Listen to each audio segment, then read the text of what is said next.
যার ফ্যাসিবাদী শাসন এবং শোষণের কারণে এই পরিবেশ পরিস্থিতি সৃষ্টি হয়েছিল, তার বিরুদ্ধে লড়াই সংগ্রাম এখনো থেমে যায়নি। হাসিনার বিচার সবার আগে আমরা চাই এবং করতে হবেই, এর কোনো বিকল্প নাই। আমরা যারা রাজনীতি করি, রাজনীতির মিছিল মিটিং এর বাহিরে এই রাজনীতিবিদদের রাজনৈতিক দলের আরো যে কিছু কাজ আছে, সেটি মানবিক, সেটি সামাজিক, এবং এই কাজগুলো আজকে অত্যন্ত দায়িত্বশীলতার সহিত আমাদের গত 1 জুলাই থেকে 6 জুলাই পর্যন্ত শহীদদের প্রতি স্মৃতিচারণ করে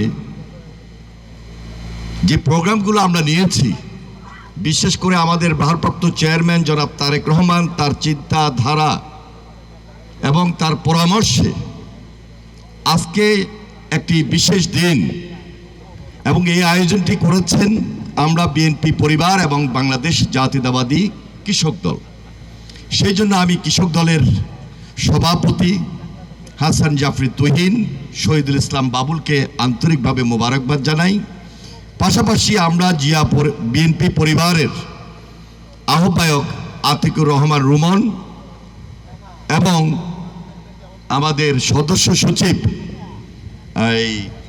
মিথুনকে আমি আন্তরিকভাবে মোবারকবাদ জানাই।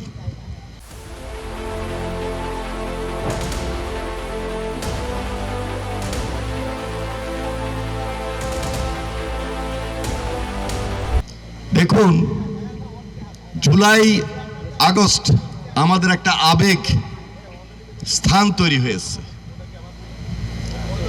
এই আবেগের স্থানটি হঠাৎ করে হয়নি।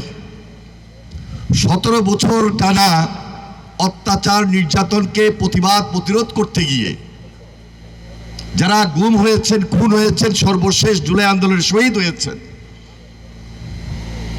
এবং যার ফ্যাসিবাদী শাসন এবং শোষণের কারণে এই পরিবেশ পরিস্থিতি সৃষ্টি হয়েছিল, তার বিরুদ্ধে লড়াই সংগ্রাম এখনো থেমে যায়নি।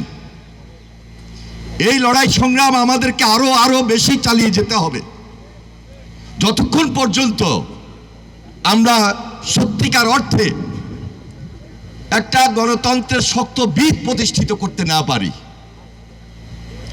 এই জন্য যারা সেদিন আন্দোলন সংগ্রাম করেছিলাম, সকল রাজনৈতিক দল, বাংলাদেশের সকল মানুষ,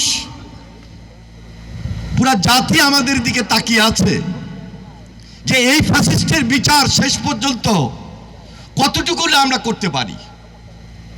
আমাদের এই আবেগের স্থল থেকে জোরালো উচ্চারণ, হাসিনার বিচার সবার আগে আমরা চাই এবং করতে হবেই, এর কোনো বিকল্প নাই। তাই ঐক্যটাকে সবচেয়ে বেশি প্রাধান্য দিতে হবে।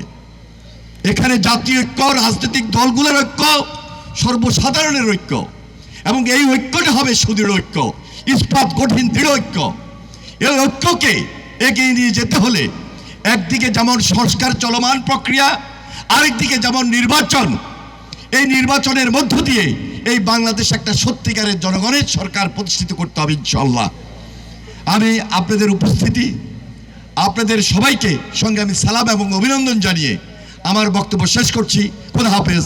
বাংলাদেশ জিন্দাবাদ, জাতীয়তাবাদী দল জিন্দাবাদ, শহীদ জিয়া অমর হোক, দেশনেত্রী বেগম খালেদা জিয়া জিন্দাবাদ, তারেক রহমান জিন্দাবাদ।